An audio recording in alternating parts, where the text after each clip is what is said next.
I think it might be useful to clarify a few things right off the bat.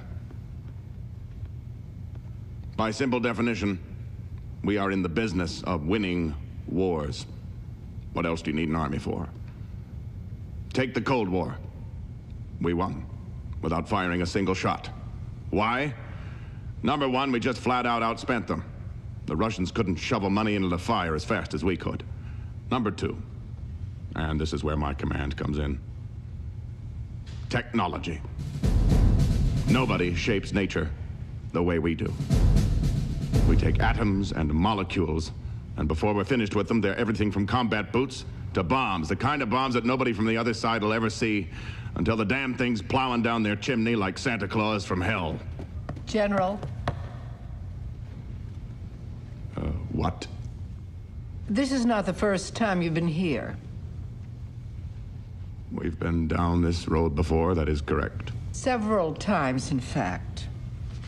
I haven't been keeping count. Well, let me refresh your memory. You have before you a document? I do.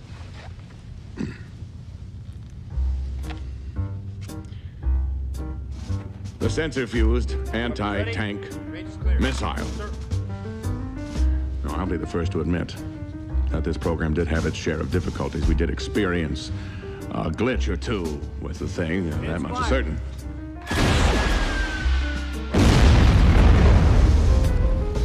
But even a heat-seeking missile can miss a target. General, I see here that you taped electric hot plates to the surface of the vehicle to help your heat-seeking missile find its target, and that the temperature of the vehicle was so high that it could have fried an egg at 20 feet. It's fired.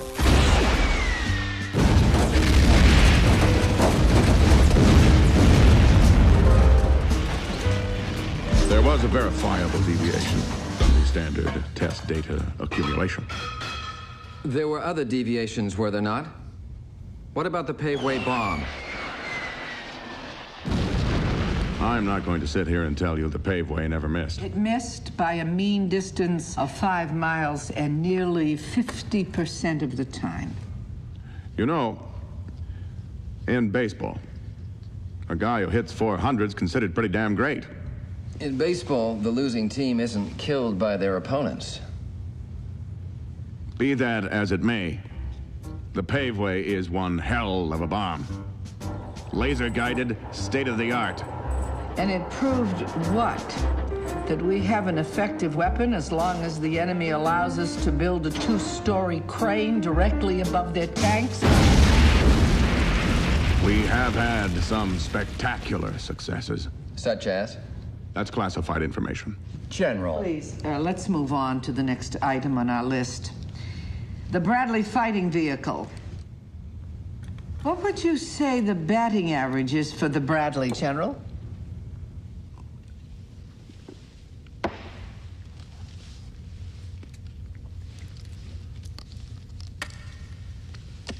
It takes people with sophisticated knowledge and expertise to conduct these tests and to interpret the results.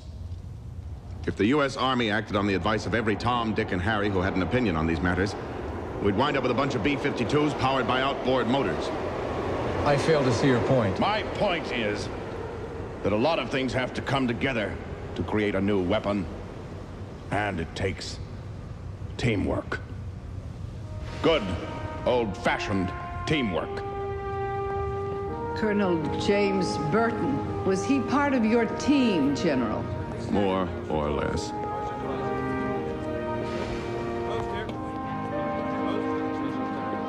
Close, sir.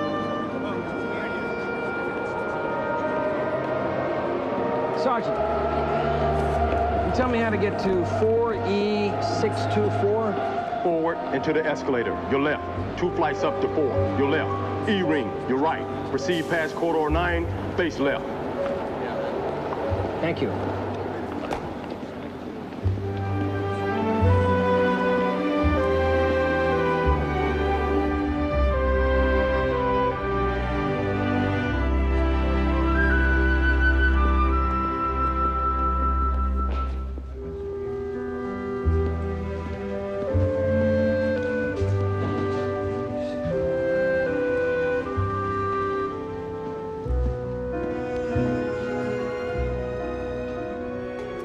no secret that Colonel Burton had a rocky tenure, that we didn't see eye to eye.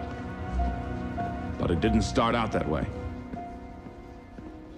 No, no, no, no, no. I spoke to General Hall. General Hall spoke to General Jones. General Jones spoke to Admiral Watts. Well, then write it down. That takes care of Spina in Rhode Island and Mays from Nebraska. Any Democrats? No, forget him. Because he's a scum-sucking Judas who'd sell his own mother for a handful of votes. How about the Senate? That son of a bitch. After we papered his state with contracts. All right, then, let's just make the fuselage in Michigan and the landing gear in Mississippi. Oh, by all means, let's keep Congressman Groves and his blood-sucking buddies happy. Welcome, Colonel. Thank you, General. Thought you and I ought to get to know one another. I welcome the opportunity, sir. Fact is, I'd like to help you. Thank you, sir. I don't mean to alarm you, Colonel, but this new job of yours, under certain circumstances, could turn into a real shit-burning detail. You're gonna need as many friends as you can get. I'd like you to count me as one of them. Well, I appreciate that, sir. Air Force Academy. Strategic Air Command. MBA from Auburn. Your commanding officer, General DeGrasso, and I are old friends. He says, as far as you're concerned, the sky is the limit. But then you draw the short straw. I was assigned, sir. Ah, hell, it's a bum deal, whoever made it. Every other year, somebody decides we're spending too much money. So a bunch of pencil necks put their pointy little heads together and come up with a plan. This year, it's the Joint Live Fire Test Program, staffed with officers from every branch of the service. So now we got the Army, Navy, Air Force, and Marines doing a circle jerk over weapons testing, and you get to hold the big dick. I mean, who thinks up this nonsense? Congress, sir? And so it should. That's its job. You'll never hear me criticize the Hill. Although you'd think Congress has enough of their own shit to shovel without wondering what's going on over here. Well, I'm not anticipating any problems with the posting, sir. Neither am I. Man doesn't come as far in his career as you have without knowing how to walk a minefield. Howard Matheson came here 2 rotations ago. That Marlin is not the only thing he caught. I got him into CENTCOM when he left here. Now he's the head of their missile testing. Blake Gilmore, you know Blake? No, sir. Man wasn't even a full bird colonel when he left here for the private sector. That was 4 years ago. Few frequency gain modulator contracts later, and look at him. Man could buy and sell both of us 1,000 times over. Lucky man. Smart man. First-rate soldier, just like you, Colonel. Knew how to make the best of a difficult situation. Now, this new job of yours is too tough for any one man to go it alone. It's going to require teamwork. Here you go. These are a couple of your projects undergoing testing. The UH-60 helicopter, the AV-8B jump jet, and the Bradley fighting vehicle. All outstanding programs, all organized and ready to go. I did a little homework for you, give you a leg up. Well, I appreciate that, General. You know, you could return the favor by giving the Bradley there just a little extra attention. Attention? We need it in the field. The sooner, the better. Just make sure it goes on top of all the things in your inbox so that it'll get into your outbox as soon as possible. As a personal favor to me. Best of luck to you, Colonel. Thank you, sir.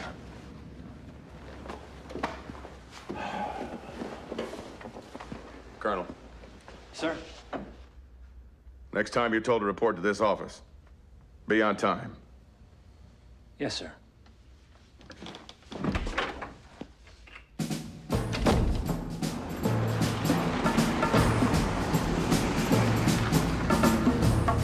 Sir.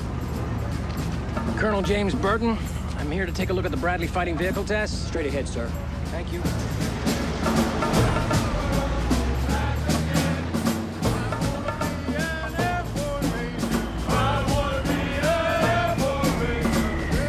There he is.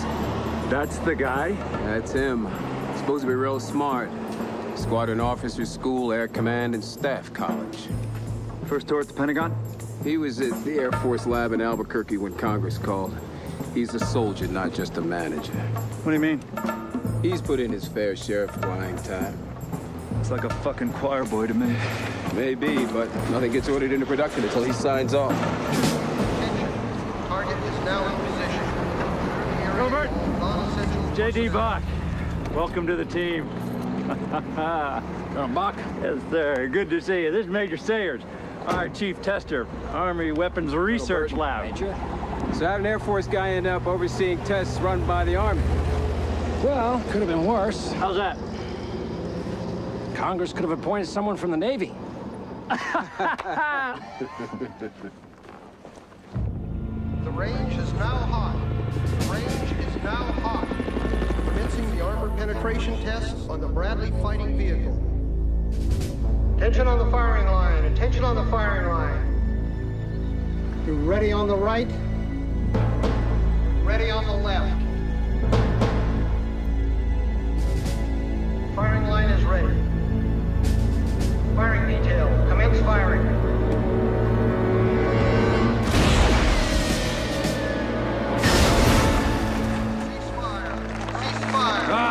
That is damn impressive armor. Congratulations. All right. Drinks on me, gentlemen. Joining us, Colonel Burton? Congratulations. Thanks for your help on that one. You know we couldn't have done it without you. Thanks for your help on that one, son. Thank you, General. Say, Colonel, are you going to join us? Well, shouldn't we take a closer look? No, actually, it's safety precautions. See, the fire team goes out there first, and then no one else is allowed near the vehicle for at least another hour. Well, why is that? With any anti-armor test involving a live round, there's always a freak chance that something might blow after the fact. Plus, we don't want to lose your first day on the job, Colonel. So how about that drink? Sounds good, Major.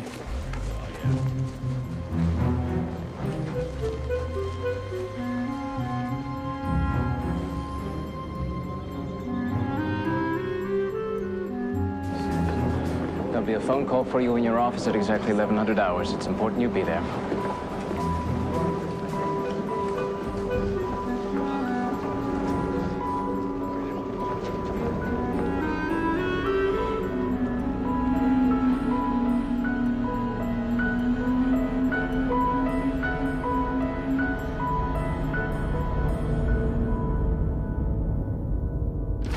Good morning.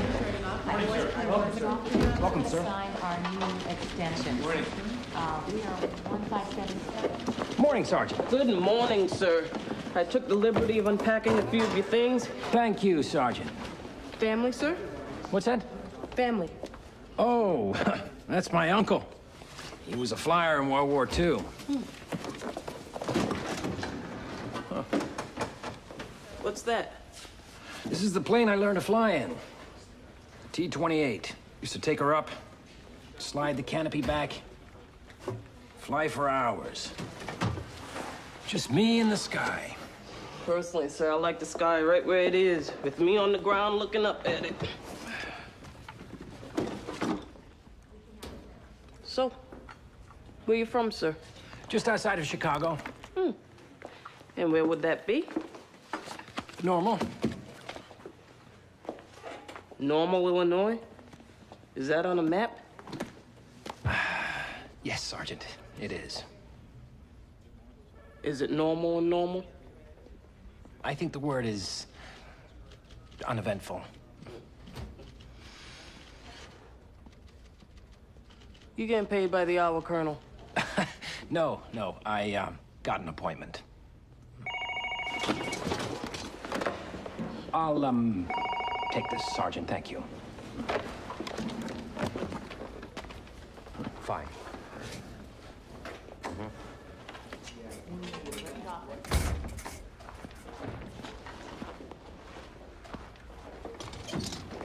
Colonel Burton? Hello? The test on the Bradley, I hear you wanted to take a closer look. How did you hear that?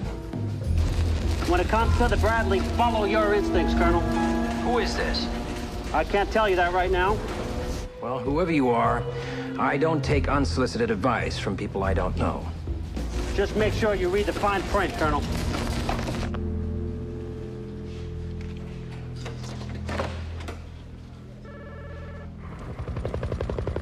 Sir, Colonel Burton. You're up early, sir. Oh, I thought I'd drop by on my way to the office, Sergeant. Check out the Bradley. Sir, isn't your office 40 miles that way, sir? Yes, Sergeant. Yes, it is.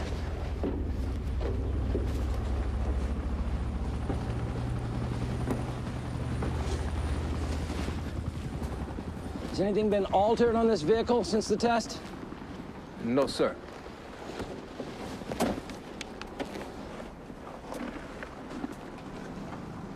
Are you looking for something, sir? Just reading the fine print, Sergeant. Just reading the fine print.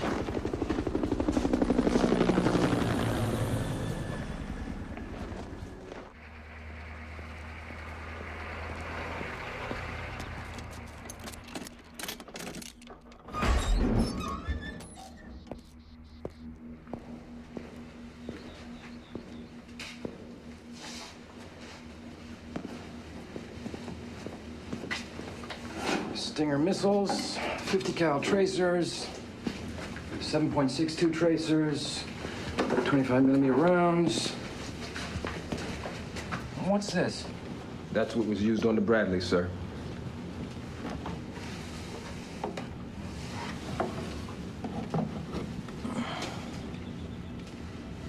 This writing, it's Romanian, isn't it?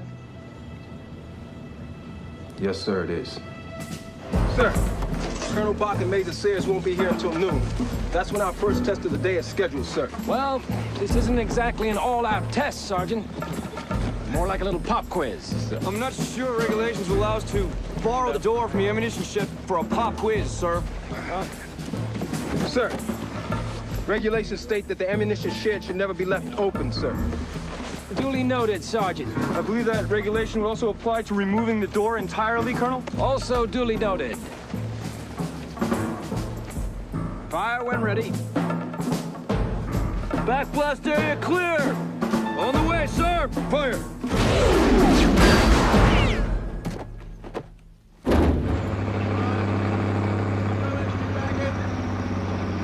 Come on, straight, hold! You wrecked a door? Colonel, the ammunition that was used in the last test on the Bradley is the same as we used on this door. Romanian. Arguably the most ineffective ammunition in the world. No wonder the Bradley came through with flying colors. Well, this is very serious. It is. Yes, you've destroyed a door. Colonel, we're talking about a test on an armored personnel carrier? Right. A vehicle that will carry soldiers into combat? Right, but this door is property of the United States government. I assume you knew that. The shell barely penetrated the door. Okay, but now it's all bent out of shape. How are you going to get it back on its hinges? Well, right now, I'm not really worried about putting it back on its Yes, but this hinges. door protects our ammunition. The ammunition doesn't work. But we need the ammunition for our tests. Look, I'll buy the Army a new goddamn door. You can't afford a door like that. Did you see what it stood up to? Exactly! Some spitball from Romania! It was my understanding that only Soviet arms would be used in these tests. Well, yes. And Romania is one of the Soviet blocs. Isn't it? Colonel Burton, we've been testing the Bradley for some time now. You may not be aware of some of the steps we've taken. The Romanian rocket is only 73 millimeters. That's less than the 85 millimeter Russian version. A smaller diameter means a smaller explosion, a smaller hole, and less shrapnel. We're interested in conducting ballistic tests using all sorts of ammunition of varying diameters to determine the exact threshold of the Bradley's tolerance. So far, it's held up against everything we've thrown at it, sir. Soviet, Romanian, Latvian, Lithuanian. like a rock.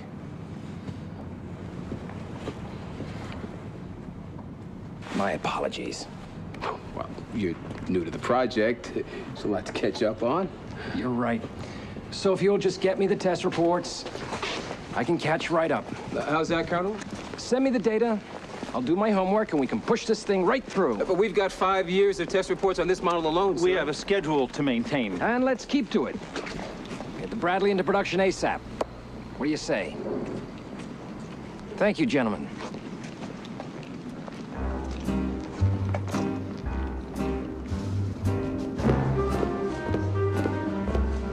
I have CINCOM recruiting me. This could blow the whole deal. I'm telling you, sir, you've got to nip this in the bud like you did with the last guy. Don't worry about it. Sir, he wants to see the reports. How are we going to stop him? Just give him the reports. Are you out of your mind? I'm not going to show him a single page. Now listen to me.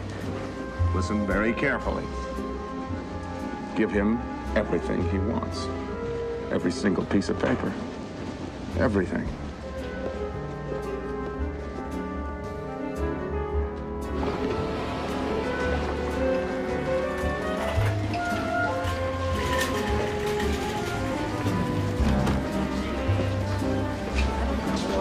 Sergeant? Good. Here, sir. What the heck is all this? Everything you ever want to know about the Bradley and weren't afraid to ask. Every memo on every last nut and bolt. Wonder which national forest laid down its life for this project. You read any of this stuff? Not yet, sir. I was hoping you'd show up with the cliff notes. I hardly know where to start. Maybe that's the whole idea. I don't get it. What? That. It's the Bradley. Well, if that's the Bradley, then what's this? What's the date? 1968. The question is, how did they get to that from this?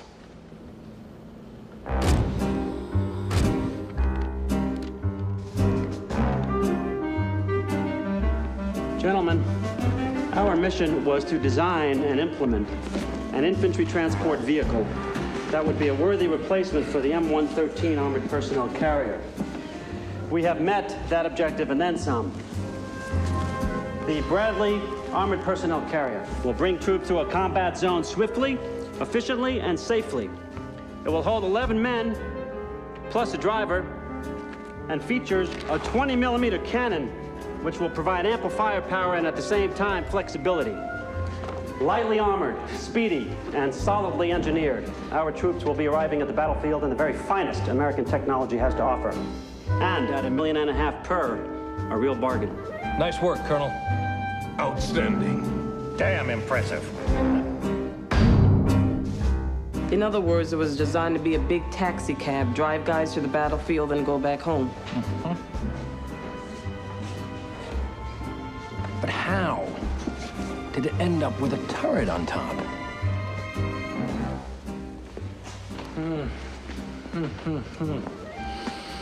Well, this is all well and good, Colonel Smith, but... Something wrong, General? Well, with this gorilla in production, I don't suppose there's going to be anything left in the budget for my scout. Doubt it, Bob. You don't need scouts. You have radar, air recon, satellites. You always need a scout. And you know what I'm thinking? Why couldn't this thing serve as a scout? But it's a troop carrier, General. But this is a speedy vehicle. Why can't it be both? Well, for one thing, it's too big. And for the other, you can't really see out all that much from inside. Sounds like a design flaw to me. Design flaw? No. No, we'll just stick a turret on top with lots of opticals. But then, sir, it'll be even bigger. Well, what's your problem, Smith? Not elegant enough for you? Well, the thing is, General, it's kind of hard to do a sneak and peek when you're over 10 feet tall. He's got a point, Bob. Well, all I know is we need a scout. This is fast enough to do the job, and it's funded. Well, actually, we're a hair over budget. You turned the Bradley into a scout. We're going to be selling them off to some El Presidente de Chimichanga in no time. Anything for surveillance ends up south of the border before the paint even dries. When you needed that anti-aircraft gun, who backed you up on that? You did, Bob. And who testified to appropriations on behalf of that gun? You did, Bob. I'm talking to appropriations next week. Now, do I sell you on my scout or do I not?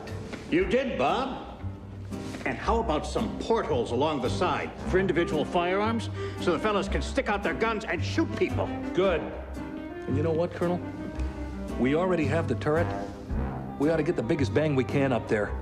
I'm sorry, bang, sir? You can't hurt anybody with that pansy-ass gun. Add on some firepower. Where am I supposed to fit the extra ammo? I don't know. Can't you just shift things around? Make some room. You already got 4,400 rounds of machine gun ammo. Now you want to add 25-millimeter shells. General wants his ammo. He can't have his ammo, unless he runs alongside this thing carrying it. Well, can you just squeeze it in? No. Oh, come on, just squeeze it in. We're not trying on Levi's here, Colonel. Are you telling me that in a vehicle this size, you can't find room for a few rounds of ammunition? Not in its current configuration, no, sir. So the configuration's wrong. There must be something you can dump. Dump, sir? Something you don't need. General, the interior is very spare. Besides the ammunition and the men... Maybe you can leave one of the fellows behind. Put the ammo where the men go. Sir, It is a troop carrier. So? Make a couple extra trips. What's the difference?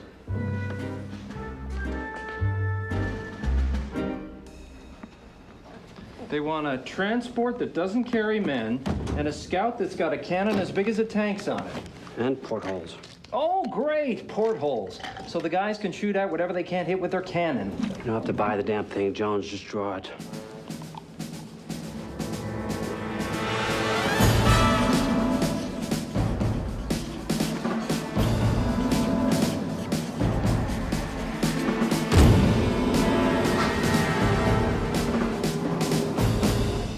That's one hell of a cannon.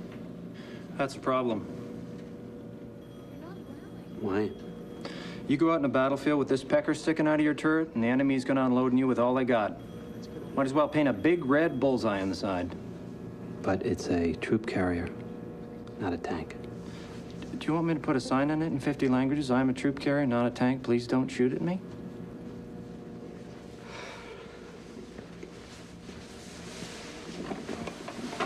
This was gonna be so beautiful. That's good work, Smith. Looks perfect to me. Thank you, sir.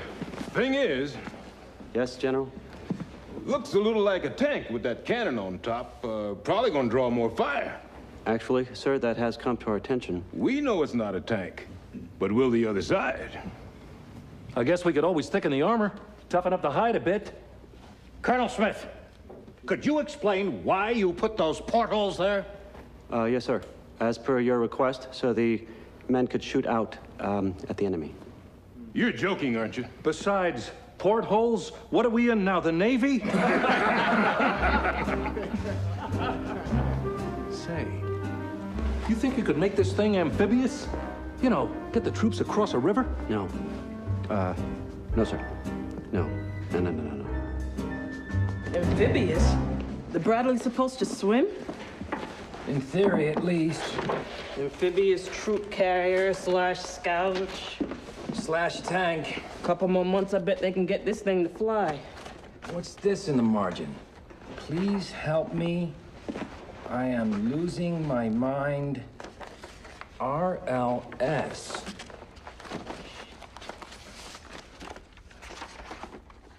Lieutenant Colonel Robert Laurel Smith, head of oversight and development. Aluminum. This thing's got an aluminum skin. Huh? Anything an enemy tank fires at is gonna go through it like a hot knife through butter. We're doing the specs on using steel rather than aluminum.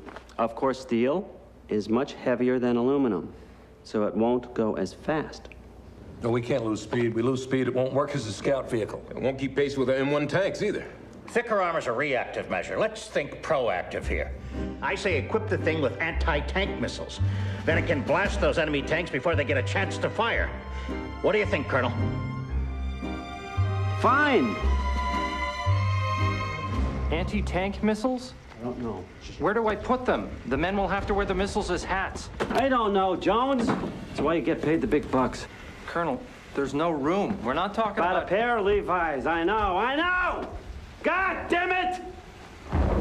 What we are talking about is 11 years with nothing to show for it. Except an ulcer the size of the District of Columbia and a career that's on permanent hold. You see this? I've been a bird colonel so long, I swear I'm growing feathers. Now, if you have to design hats to hold those goddamn missiles, then just do it.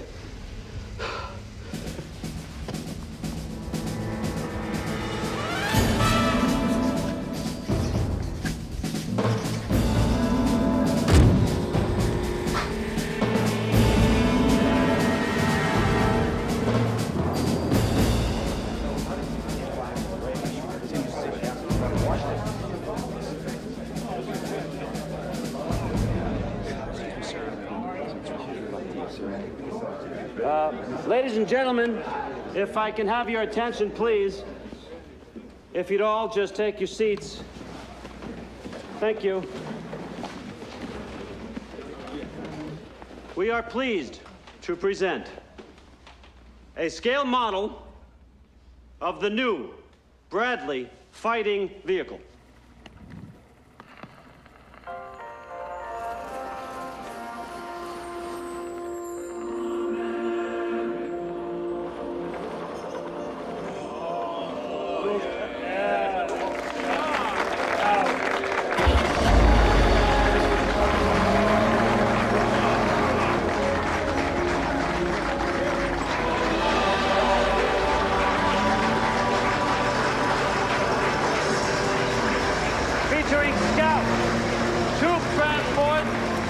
and anti-tank capabilities. It carries 6 men. How many was it supposed to carry? 11. Bradley is outfitted with the most sophisticated surveillance equipment ever developed. It is also equipped with a rapid-fire cannon and an anti-tank rocket launcher.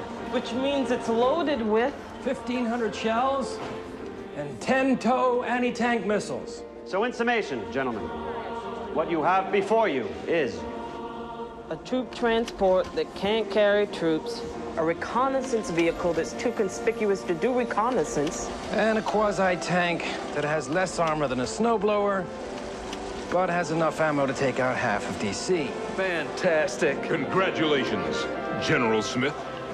General? Hell of a job. General. Let's build it. They're building it? This is what we're building?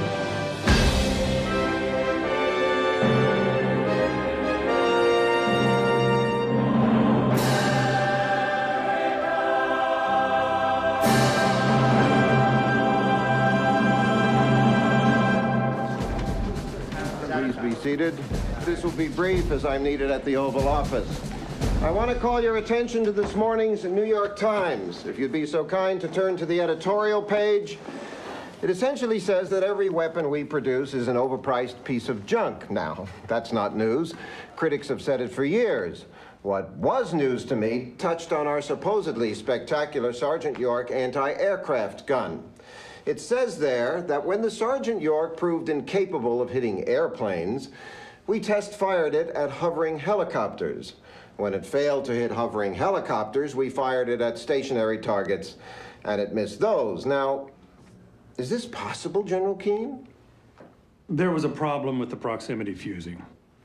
According to this, one missile locked onto a ventilation fan in a latrine and destroyed the latrine. Were we test firing at latrines that day? My first sergeant was in that latrine at the time, and I can assure you he's around to swear otherwise. Why am I learning about these things in the newspaper? It makes me look foolish, and I am not a foolish man. General Cushing, are you having any problems with the Maverick missile you're testing? No, sir. Admiral Morehouse, any problems with the A-12? None whatsoever, sir. General Partridge? Sir. Any problems with the Bradley? No, sir. Absolutely not. Production is imminent. Mr. Secretary, I believe the press is on a wild goose chase, looking for problems where none exist. Let's hope you're right, General. Because there are people in this administration who do have problems. Terrorists in Lebanon, and Colonel Gaddafi in Libya, and Sandinistas in Nicaragua. And let's not forget our ongoing problems with the Soviet Union. Frankly, I don't appreciate calls from reporters and congressmen asking me why nothing we are working on works. And I can't answer them because the men in charge of developing these systems tell me everything is just peachy. So, if you don't have problems, good. If you do, get rid of them. I want these weapons built. If not by you, I'll find men who can.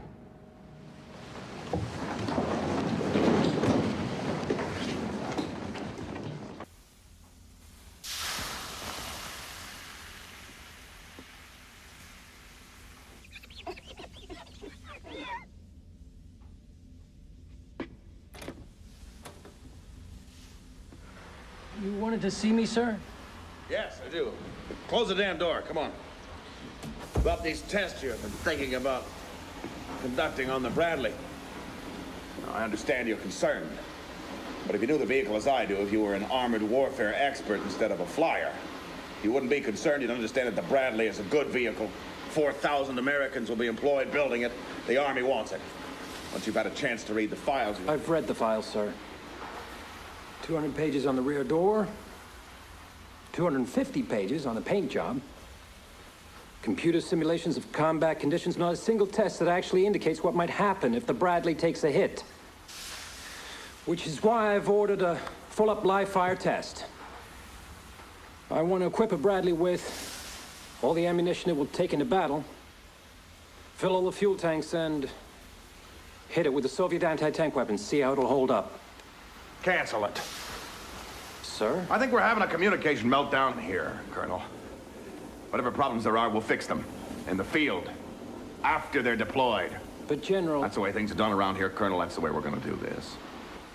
Nobody takes your job more seriously than I do, but I also have a job.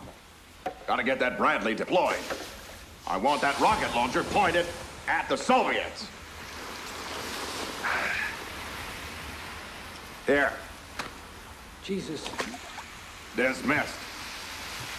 Good afternoon. Good afternoon, sir. Here. Afternoon. Fanning? Yes, sir. What happened to you? Don't ask. What's this? It was on your desk when I got back from lunch.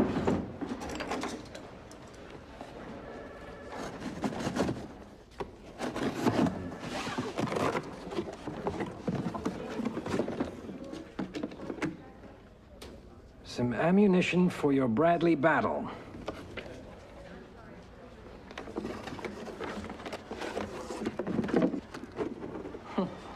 It's a British Army test report. Top secret, too. Till it landed here.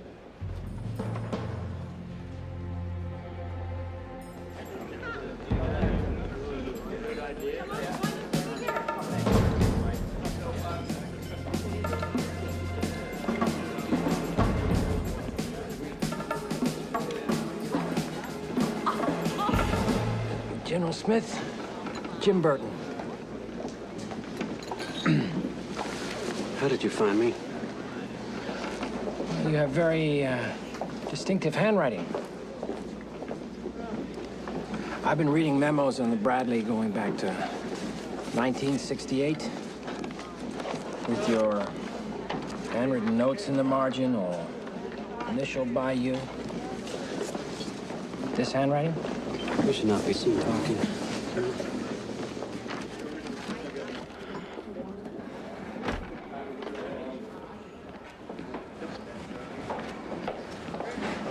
Look, you contacted me, General. No.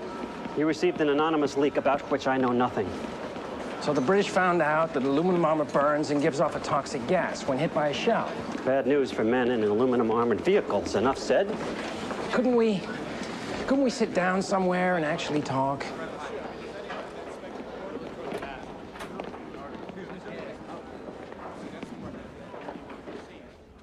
Are you out of your mind, Colonel? If the Pentagon had their choice of busting us or nailing a Soviet spy, they would choose us in a heartbeat. Well, who exactly is us, General? There are some people who work in the Pentagon who are fed up watching billions of dollars thrown away on defective weapons upon which our troops are supposed to stake their lives. People like you, Colonel. We are the enemy. To whom? To majors who want to be colonels, to colonels who want to be generals, to generals who want that 4-star. You bet we are the enemy. Nobody moves up without getting things done. So what you don't want to be is the one who drops the ball, because if you're the one who drops the ball, no promotion. No star, no cushy job with a contractor when you retire. Which is why, Colonel, any and everyone attached to the Bradley will see to it to stop your tests. General, I appreciate your interest, if not your methods. Whatever disagreements I may or may not be having over the Bradley will be resolved above board. Now, if you have something to say, I'm sure the Washington Post would love to talk to you. Me? The press? Are you crazy? The Army is my life. Like you, Colonel, I work inside the system, and you don't have a prayer in hell running your tests. Not unless you're willing to sacrifice your career. And if you think you're safe because Congress gave you your job, you better think again. Good day, Colonel, and good luck. So why did you send me that report? Sir.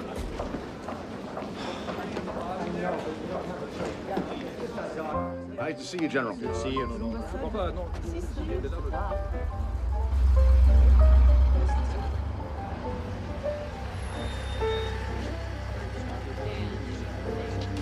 Evening, sir. Evening, sir. So she leaned over to me and whispered, "Why do you think the General always stands at attention?"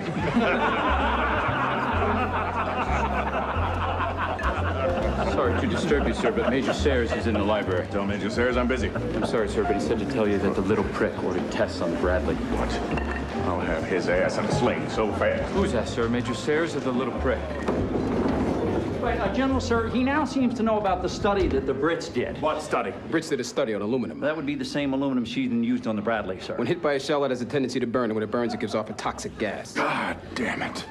We fought a revolution so we wouldn't have to pay any attention to the fucking British. So why are they messing things up now? I thought you talked to him. I did. Man must be an idiot or a fool. Well, can't you stop him, sir? No, I'm not his commanding officer. Some draft-dodging junior congressman decided we needed more objectivity in the testing process. Goddamn checks and balances. Right, General, with all due respect, this isn't just a check, sir. It's more of a full fucking body block. If we don't get the Bradley out there now, it'll be stuck in development forever. Start production now.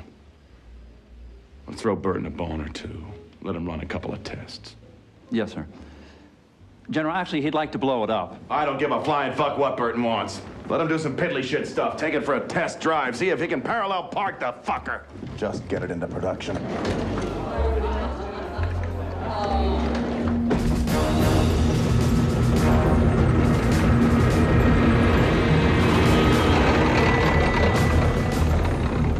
Am I to understand that you were not in favor of the tests Colonel Burton proposed?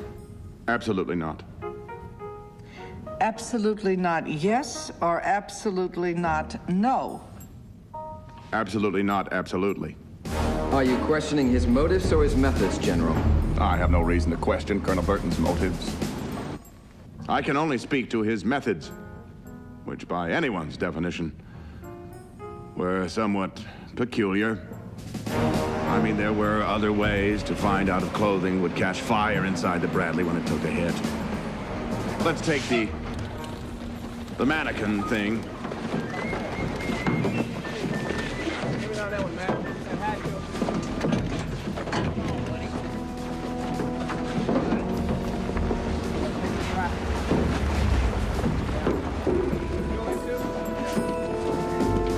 Colonel? Yes?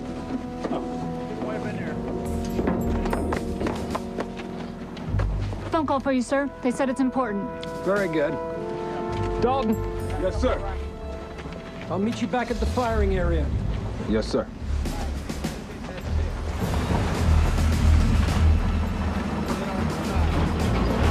Strip the dummies. Sir?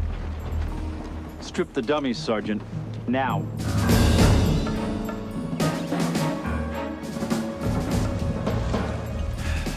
Thank you. Let's go. Fire when ready. Back blast area clear! On the way, sir! Fire!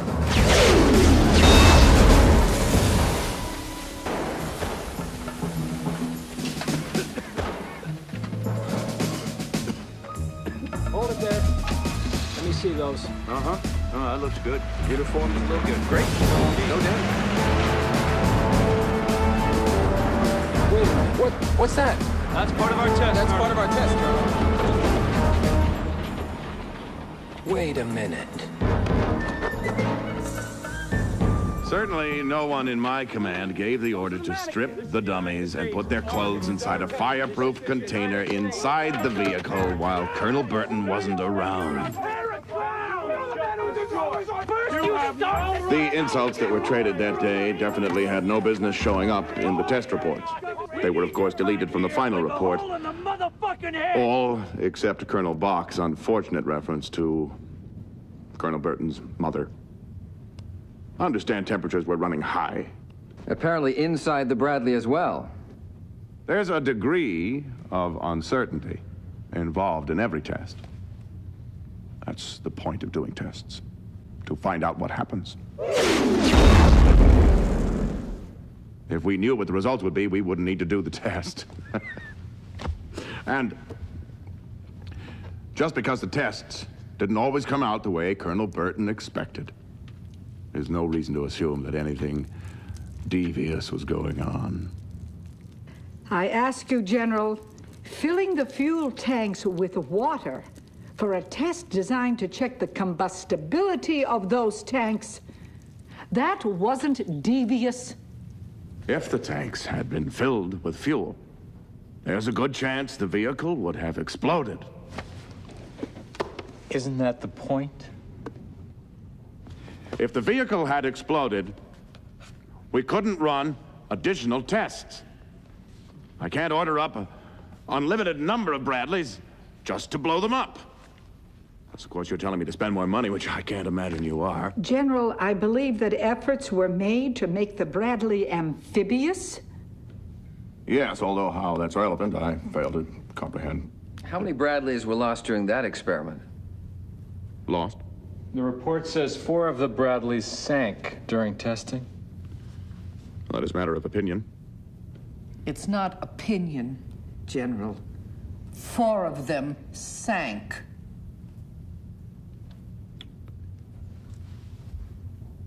Technically, yes. General, can we get back to the fuel tanks? Hey, Sergeant! Have the tanks always been filled with water? No, sir. Only when the vehicle's being tested, sir. What else don't I know? Sergeant, I'm asking you a question.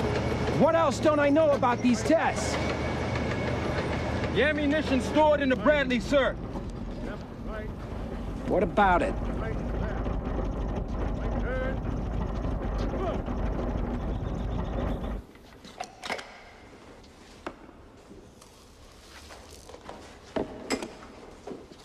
Sand. That's affirmative, sir. Tell me, did the term court-martial ever enter anyone's mind here? No, sir. Really? That's truly amazing, Sergeant. I mean, here we are watching water drip out of the gas tanks and sand spill out of the ammunition right after a test that was done to figure out whether or not the damn thing is safe. And no one here even thinks of the term court-martial. Now, why, if you don't mind my asking, is that? We were under orders, sir. Do you think acting on those orders is conscionable, Sergeant? It doesn't matter what I think or do, sir. Because you desk warriors from Washington will show up and find a million different ways to make the test turn out whatever way you want, sir. I'm not here to manipulate test results. I'm here to learn the truth. You want the truth, sir? We get a new white knight every other year, sir. Some guy just like you, and you all start off the same. Big speeches that turn to shit after 6 months when your next promotion comes due. And then it's business as usual. And where did you pick up this lousy attitude, Sergeant? Right here, sir. Watching guys like you. I'm sorry. I'm really sorry to hear that. Because unlike you, I take my job seriously. Really? Well, maybe. Maybe you can explain to me, Colonel, why the Bradley's been ordered into production before you have done your job.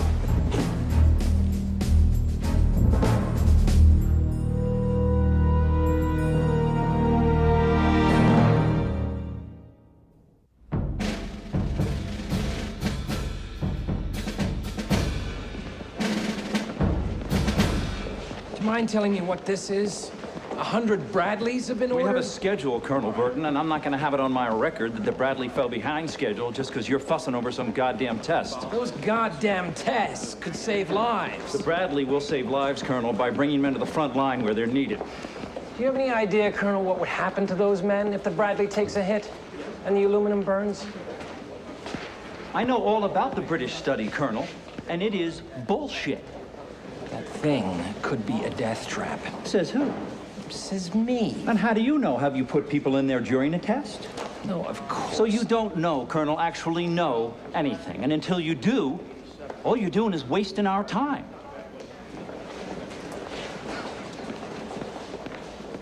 Are you suggesting Colonel Burton had no reason to be concerned? I am suggesting that Colonel Burton and his tests did not reveal anything we didn't already know.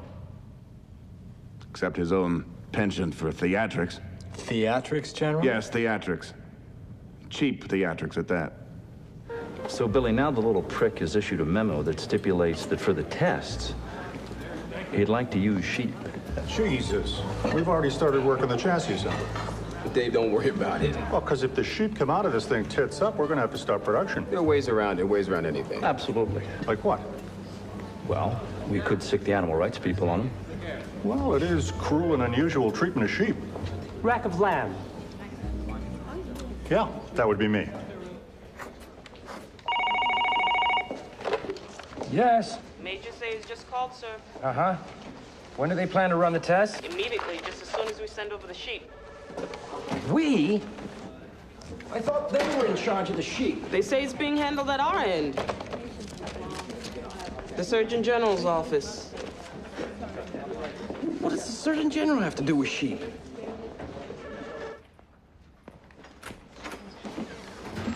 Oh, excuse me. You must be Colonel Burton. We were told you might show up. Who told you that? Colonel Buck. He established this office last week with the Surgeon General. Ruminant procurement. You're the one who's trying to kill the Bradley. Oh, who told you that? I'm sorry, sir. All information in this office is classified. So, what is ruminant procurement anyway? That's what this office has been created to do. Yeah, but what is it? The analysis and policy determination for the parameters about which will be tendered research data on the optimal test ruminant. Such ruminants are to be sheep. You're talking about sheep. You're in charge of buying the sheep, correct? We can't just go out and buy sheep, sir. Why not? We're doing a vaporifics test on sheep. I mean, vaporifics is all about what happens when a warhead penetrates armor. The metal particles vaporize and form a large fireball that fills the troop Lieutenant, compartment. I know what a vaporifics test is. I'm the one who called for it. Well, then you know we have to have sheep specs before we can proceed. Sheep specs? What is sheep specs? Specifications. Shorn or unshorn. Rams, ewes, or lambs. Merinos are short hair. I mean, shorn merino ewes or unshorn merino rams. Bighorns are domestic. Domestic shorn lambs are bighorn unshorn. Just how long will it take you to get your sheep specs? Not long at all. 6, 8 months tops. And then we can go to tender on the research data. But then we'll require another 8 months to evaluate the data, after which we can move into the prototype ruminant evaluation. How much? Well... All right, bring it back. Keep it coming. Keep it coming. Keep it coming. Keep it coming. A little more. A little more. Oh! Sir, Colonel Bach is on his way over here, sir. I'm sure he is. For your information, sir, it sounded like a world-class shit fit, sir. I'm sure it is, Sergeant.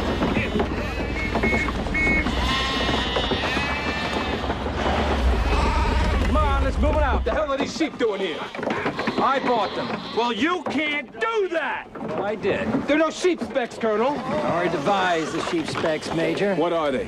They're alive and kicking. And that's good enough for me. Testing is a science, Colonel. Every test has to be a controlled experiment. Just sticking a herd of sheep into a vehicle does... You don't want sheep?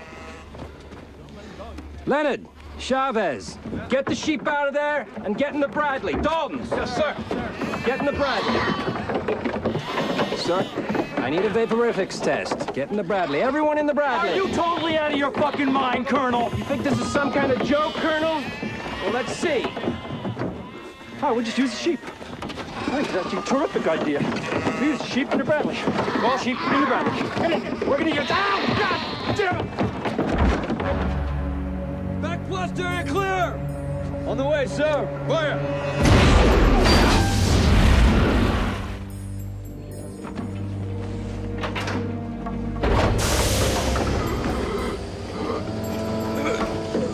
God. Granger, don't breathe! What the hell happened? Damn fuse! Stay back!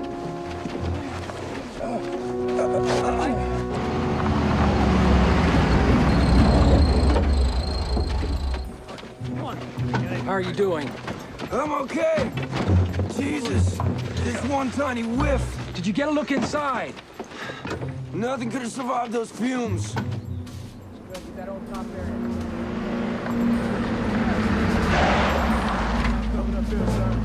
Sergeant! Where are the sheep? Major Sayre said they had to go in the incinerator. What? They just carted them away, sir. Oh, no! Oh, stop!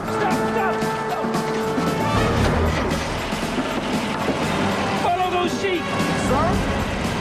Stop that truck! That's an order! Yes, sir. Sergeant?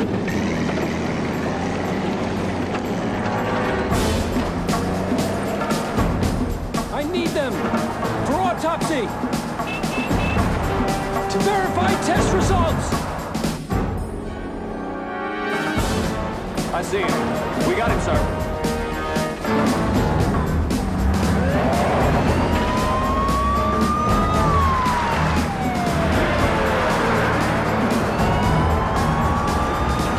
Pay no attention to them! Sir? Concentrate on the sheep! Look out! Whoa!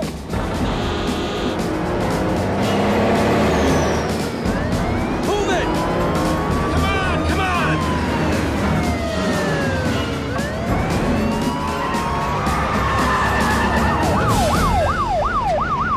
Damn it! What the hell are you stopping us for? Stop the sheep! What's the hurry, sir? Not one of the tests I've ordered has been conducted according to plan. And since my job Your job is to stop whining and serve the United States as befits an officer. My job, General, is to oversee the Joint Live Fire Test Program and deliver a report on my findings to Congress. And in order to do that, I'm going to have to insist on a live fire test of the Bradley under combat conditions. There's simply no other way. You fucking flyboy! You don't know jack shit about combat!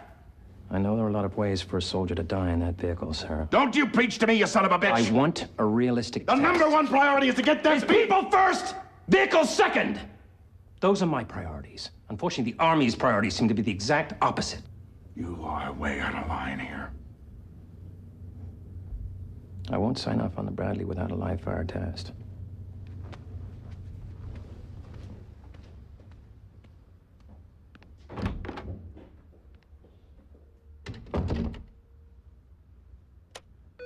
Sir? Who's Burton's commanding officer? General DeGrasso, sir. Get him for me now.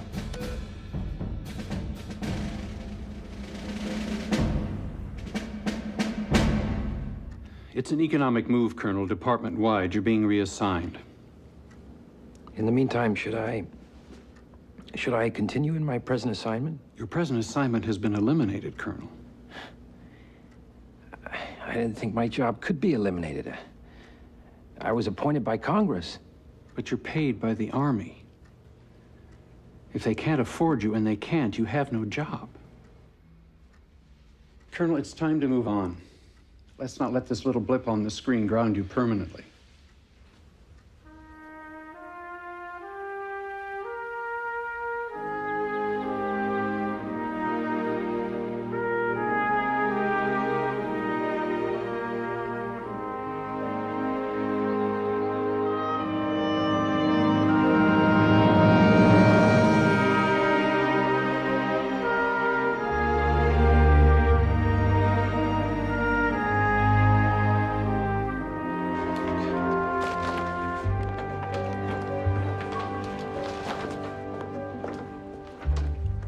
Would the colonel ever consider having a drink with an enlisted soldier?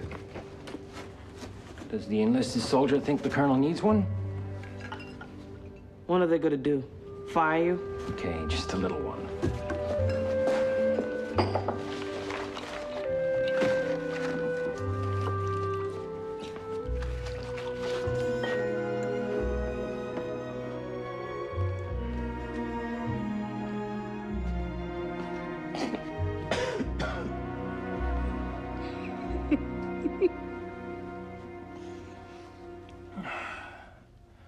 You know what's really ironic?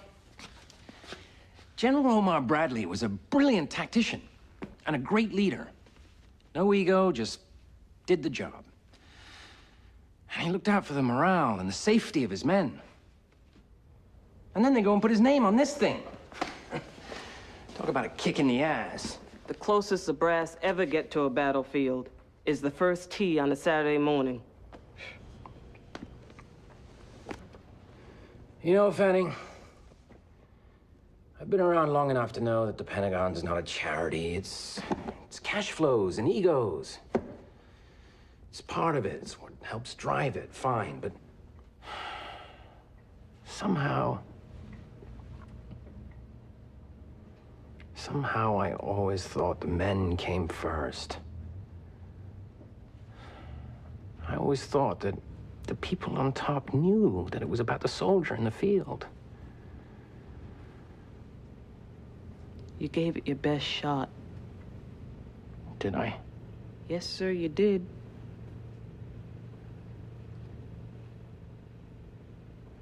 Well, now it's somebody else's problem. My problem is salvaging my career, which apparently is not beyond repair. I'm a good little boy. So, that's it. That's it. The man said, war is hell. Should have tried peacetime. You don't mind, do you? No, be my guest. I don't believe in government waste. Burton. So they're moving you out. Is there anything you don't hear about? Well, how far are you willing to go with this thing? Question is, how far are they going to send me? I think you ought to take a trip to California this weekend. I'm not really up for a vacation right now. No one goes to Fresno for a vacation, Colonel.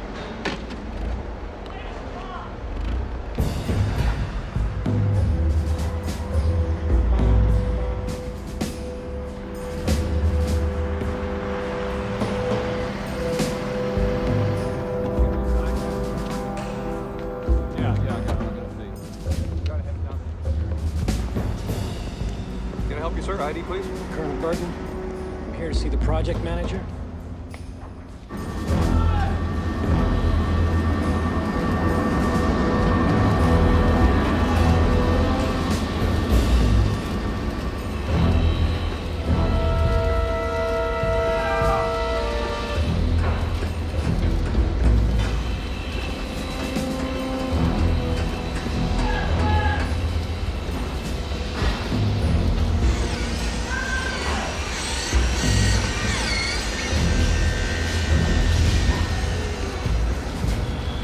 Colonel Burton? Yes? Steve Johnson, project manager. Hi, thank you. All set, let's go.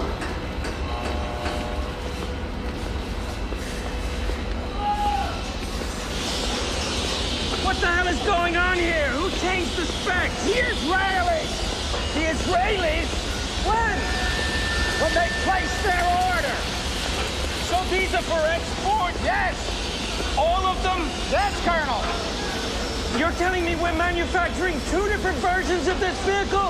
The Israelis wouldn't take the Bradley as designed, Colonel. They're running the fuel tanks on the outside, reinforced armor, a different ventilation system. All right. What about the specs for our Bradleys? Exactly like the ones you're testing, Colonel. No change.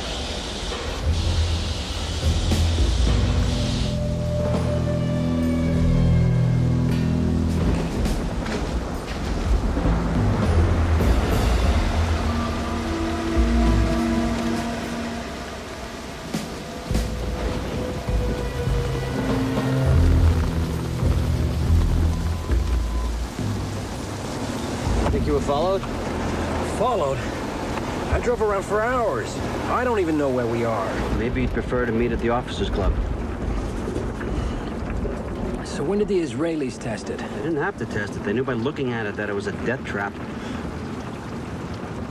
So while we're sending our guys off to die, the Pentagon brass is redesigning the damn thing for somebody else? They can't sell it overseas like it is. Business as usual.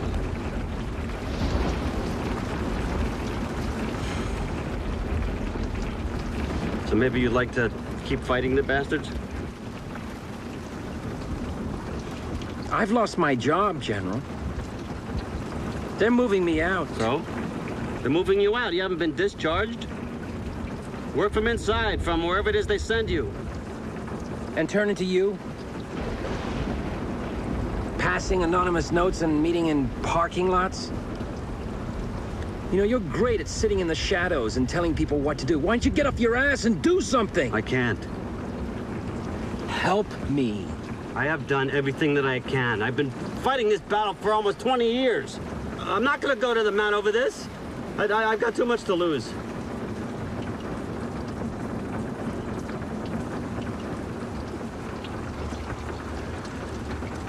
$70,000 troops. 70,000 American boys will ride into battle in the Bradley if America fights another war. We can't be a part of sending them to their deaths.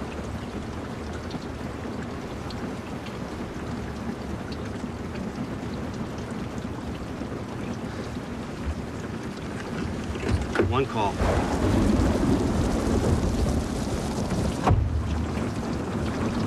What? One call. I'll make one call and that's it.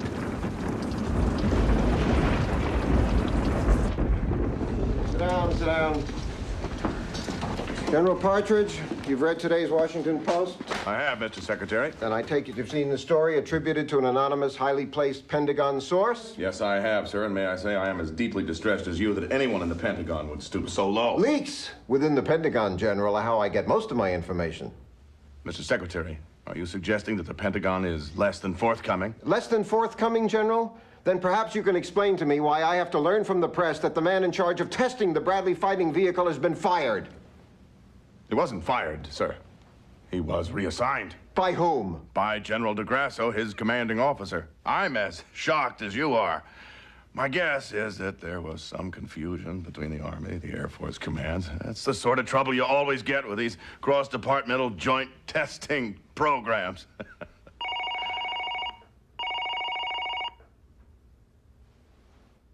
Yes? Congressman Stratton is on the phone. Sam, what can I do for you? What article? Oh, that article. No, completely untrue. Inter-office snafu. File it under creative journalism. I'm looking into it now. You'll be the first to know. Right. Right. My best, Alan. General, I want a full update on the Bradley, and I want it in writing. Right away, sir. That is the last call I expect to receive on this matter from Congressman Stratton or anyone else on the Hill. Do I make myself clear, General? Perfectly.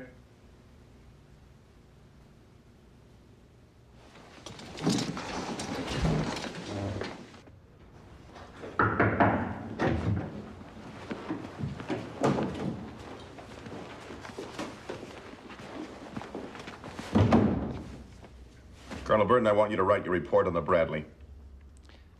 Sir, I was under the impression that my job had been... Your job has been reinstated. I want you to report on my desk by 1800 hours tomorrow.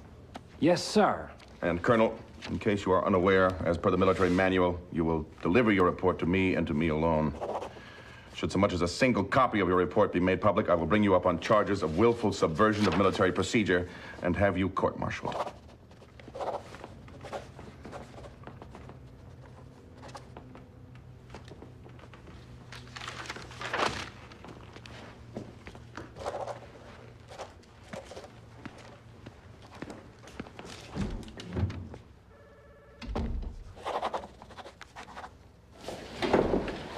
Stop packing. We're staying. We're staying? How'd you do that? I didn't do anything. Do we have a rule book? A rule book, sir? You know, a book with rules in it. What do you need a rule book for? Playing by the rules. Because I always play by the rules. How do you know you're playing by the rules if you need a rule book to tell you what the rules are? I need a rule book to tell me which rules I... Just get me the book.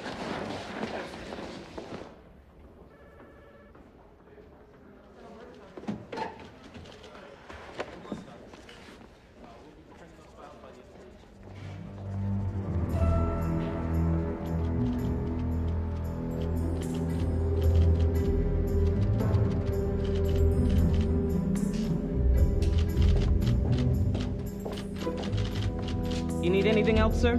Chinese food? No doughs? No, thank you, Sergeant. I'm fine. Well, then, night, sir. What sounds better? The Bradley has so far failed virtually every test, or the testing program of the Bradley has been without any coherent standards? They both sound like something the General wouldn't want in his report. This is not just a report. It's a deadly weapon. Sir, an M16 is a deadly weapon. A report is just a pile of paper, unless you plan to inflict a lot of extremely vicious paper cuts. Go home, Sergeant. Good night, sir.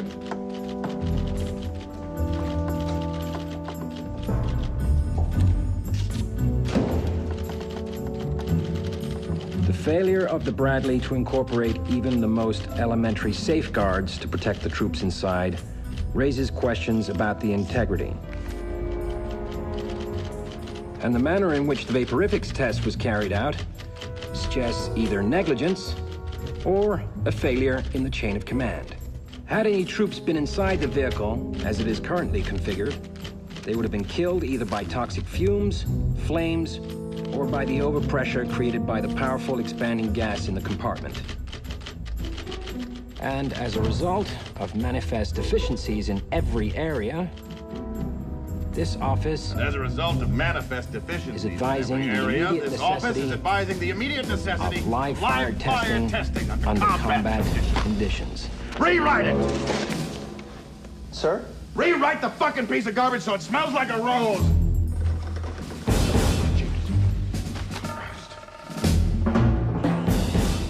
The Bradley test standards have been consistently altered in extreme ways. The Bradley tests have been extremely consistent. They have altered the standards for testing.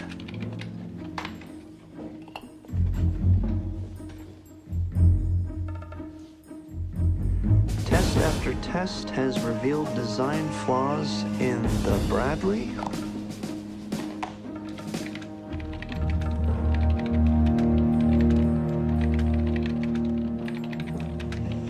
The marginalized optimal performance data suggests no vaporific shift at this time. That's brilliant, Lieutenant. That's absolutely brilliant. Thank you, sir. But, sir? What? What does it mean? What do you mean, what does it mean? You wrote it.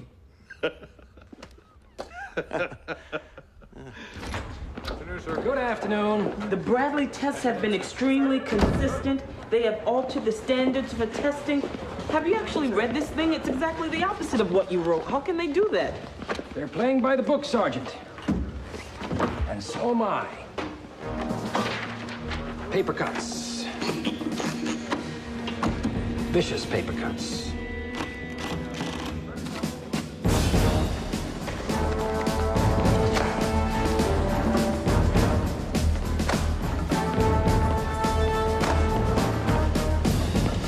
Characterization in your report is at best a serious misunderstanding of the testing procedures on a vehicle as flawed as the Bradley.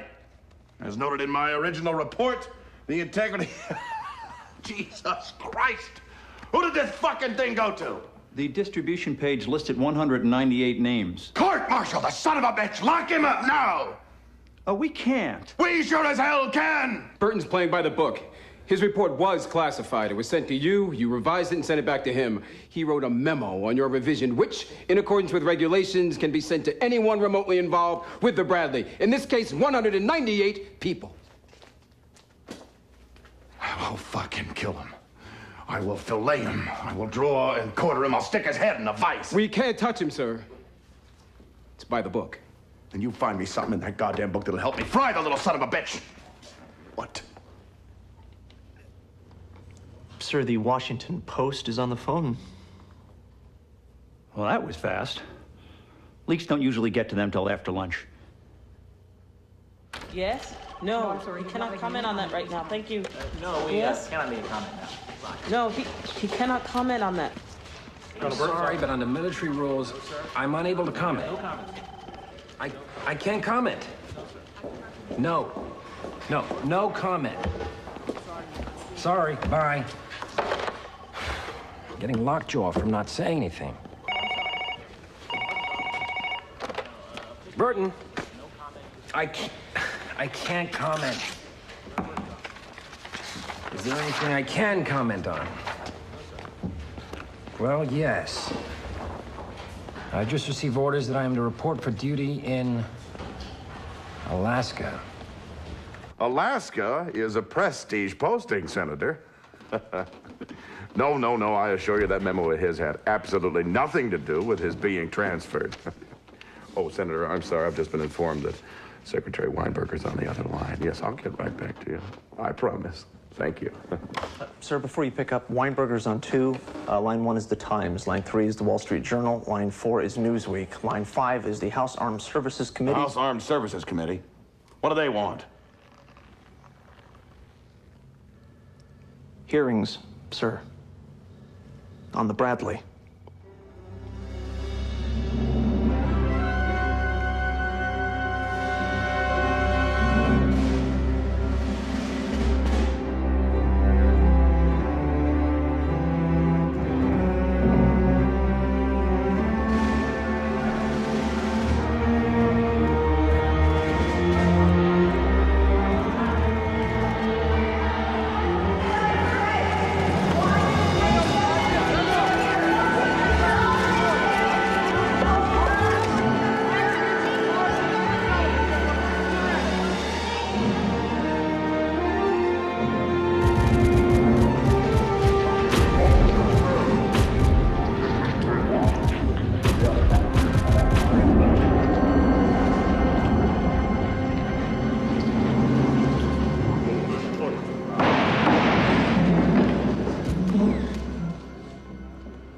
Alaska? What? I said Alaska, General.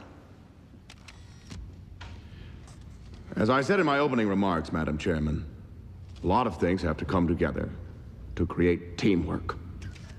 Good old-fashioned teamwork. Yes, you told us, General. And Colonel Burton's not a team player. He's a rogue operator. I'm not a name caller, Madam Chairman, but if you wish to make that connection, that would be your choice, not mine. Did you ever say to Colonel Burton, if I get one more call from the Hill about your expletive-deleted reports, you'll be sitting on your brains? Does that sound like me, sir? Just answer the question, General, please. I don't remember saying it. Not that I wasn't provoked. 2 witnesses testified that you said those exact words to Colonel Burton outside the Pentagon pharmacy. I have visited the pharmacy quite a bit lately for antacids.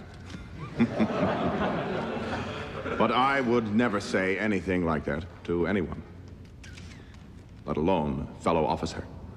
But you make no secret of your antagonism towards Colonel Burton. It's his report that I don't approve of. Colonel Burton's report is fallacious, misinformed, and accusatory. And I have no use for an officer who is more interested in grabbing headlines than he is in defending this country.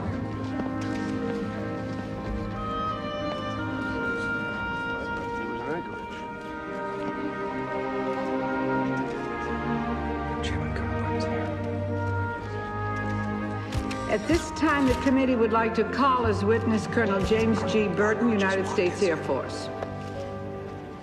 Madam Chairman. Yes, General. As you must know, under the rules of military conduct, no man can appear at these hearings without the express order of his commanding officer.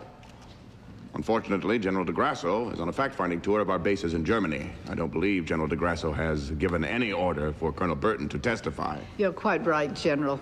But as Colonel Burton has been transferred to Alaska, he's no longer under General DeGrasso's command.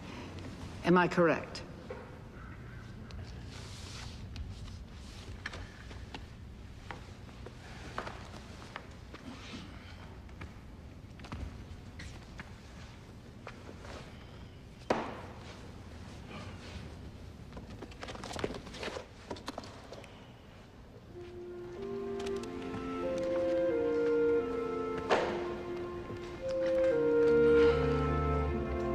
Do you swear to tell the truth, the whole truth, and nothing but the truth, so help you God? I do.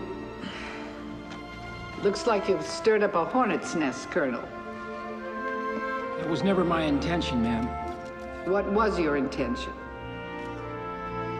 Simply to do the job I was assigned to do. The Army test reports do not make the possibility of casualties a top priority. In fact, General Partridge's report on the Bradley doesn't even mention the word casualty. Not once. I came to the conclusion that what was required was a live fire test. I requested such a test repeatedly. Did you get that test? No, ma'am, I did not. Why not? I wanted more realism than Army testing was accustomed to providing. You want realism? General, you are out of order. Madam Chairman, in the interest of resolving some of the issues presented here today, I'd like to say something. Please be brief, General. Of course. Colonel Burton wants more realism. So let's talk about the real world for a moment. The real world has enemies in it. There are forces at work, even now as we speak, with one objective in mind: the destruction of this country. We must not. We will not allow those forces to prevail, for if we do, you can be certain that you and I and everyone else will never again enjoy the luxury of meeting in this building to debate anything. As I said at the outset, we are in the business of winning. That takes teamwork. General, the teamwork you so prize, I take it was in full force during the development of the Bradley fighting vehicle? Textbook! Perhaps you'd like to tell us how much has been spent so far to develop the Bradley. How much? Well, you have the figures, don't you? Of course.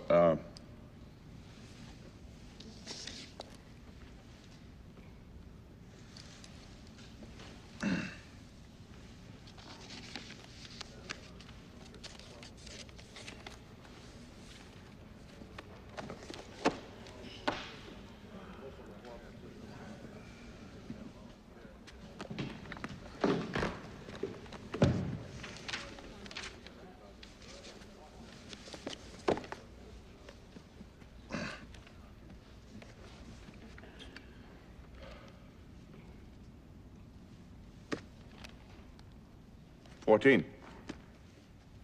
More or less. 14? 14. Million? Yeah. What did you say, General? Billion. Billion? With a B? With a B. $14 billion for designing one armored vehicle. That's one way of looking at it. Of taxpayers' money. We are all taxpayers, after all. We're in this together. General, how many years has this program been running?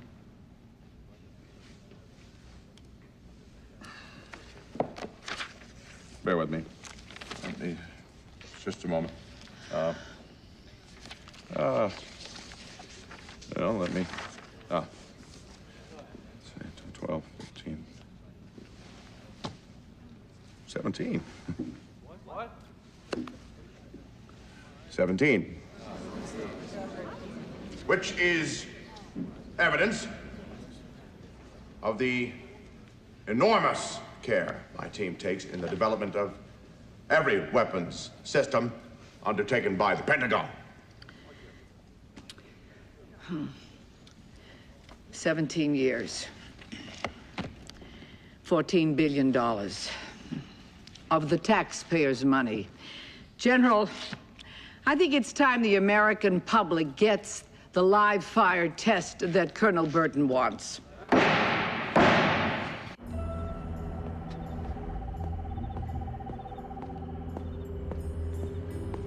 Tomorrow's the big day, sir. Uh-huh. I'll tell you one thing. Every damn one of these nuts and bolts has been taken off and put back on again. This wouldn't be flame retardant, would it? You think they made the men trick this whole thing up? Wouldn't surprise me. Not a bit.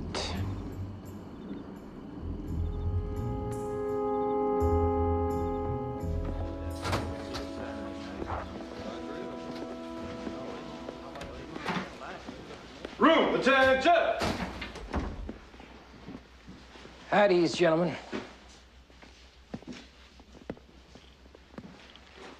Looks like you've been working hard. Corporal? Sir? Let me have one of those M16s.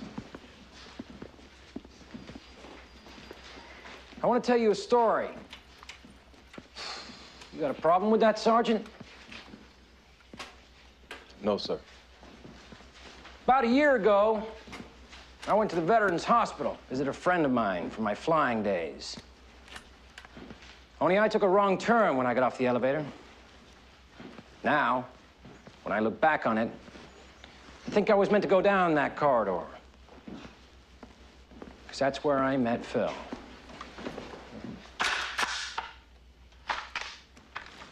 Thank you, Corporal. But, sir... Let me finish, Dalton. I want to pass on something I learned about the M16 from Phil. You all know the M16 better than I do.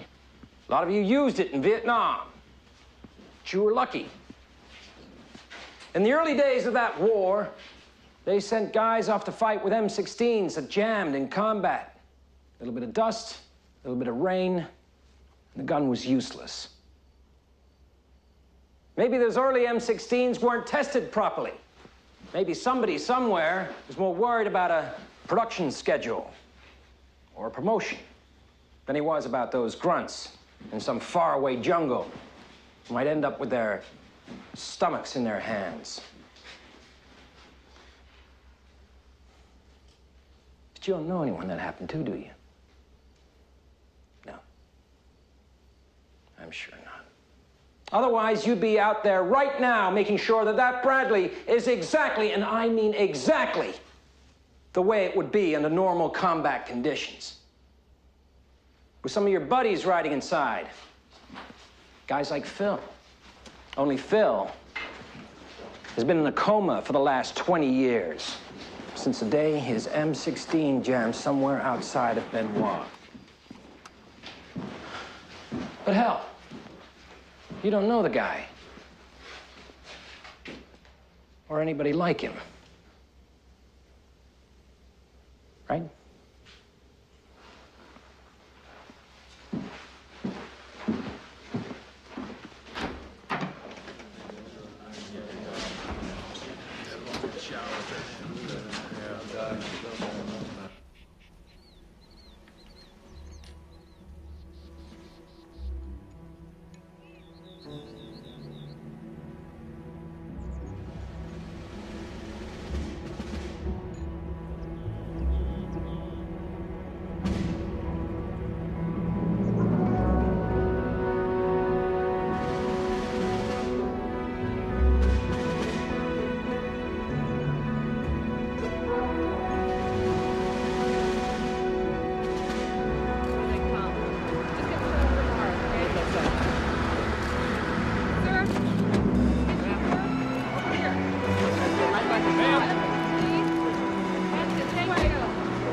Morning, sir. Everything all right? Oh, fine, sir. Just fine.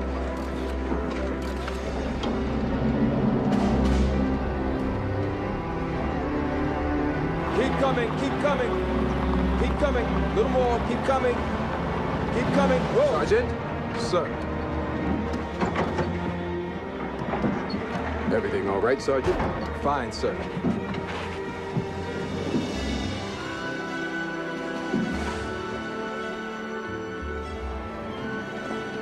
Oh, thank you. Welcome, Sergeant.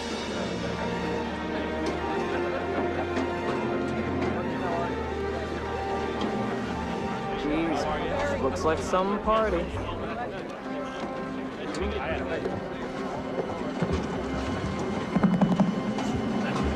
Ladies and gentlemen, please be seated. Thank you. Ladies and gentlemen, distinguished members of Congress, I think it's fair to say that you'll be seeing enough from this test to give you the basis once and for all to form your own conclusion about the sort of systemic excellence we've been pursuing. I will be giving the signal shortly. When I do, I want you to visualize combat conditions. Imagine that the men firing that round are the enemy, and that the Bradley, I don't have to tell you, the Bradley is on our side. Ladies and gentlemen, distinguished members of Congress, I give you your Bradley fighting vehicle.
Everything's gonna go as planned, isn't it? It'll go exactly as it should, sir. As planned, right? Corporal, this is Sergeant Dalton. Move the vehicle about 5 yards forward and then clear out. Over? Roger that. For your further edification, the Bradley can be fired accurately while... How much fuel is in those tanks, Sergeant? Just enough to do those maneuvers? No more than it would have if it was in combat, sir. 7-2 missiles. Fired from the launcher mounted on the left side. And the ammunition inside the Bradley? Up to spec, sir. Who's specs? Maneuverable and capable of keeping pace with main battles.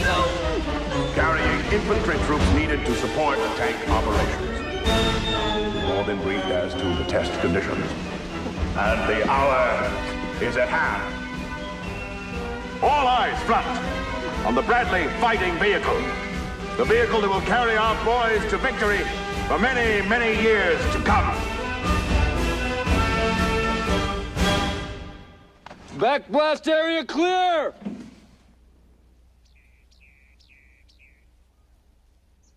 Fire!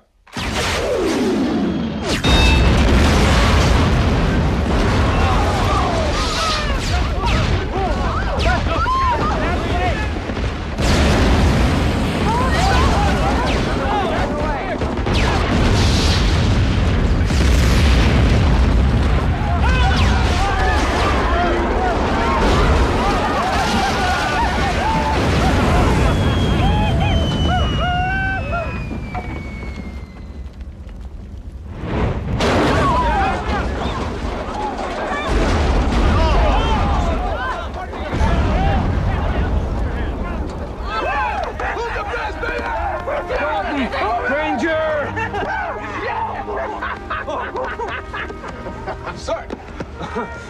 Sir! Could you, explain, please? We tried to tell you, sir. You see, sir, when you gave us that speech last night, we had already fixed the vehicle back to the way it should be.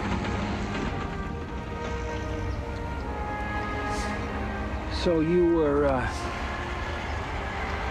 ahead of me. I don't know about ahead, but we've been behind you ever since you fried those mannequins. And the sheep, sir. Man, that was epic.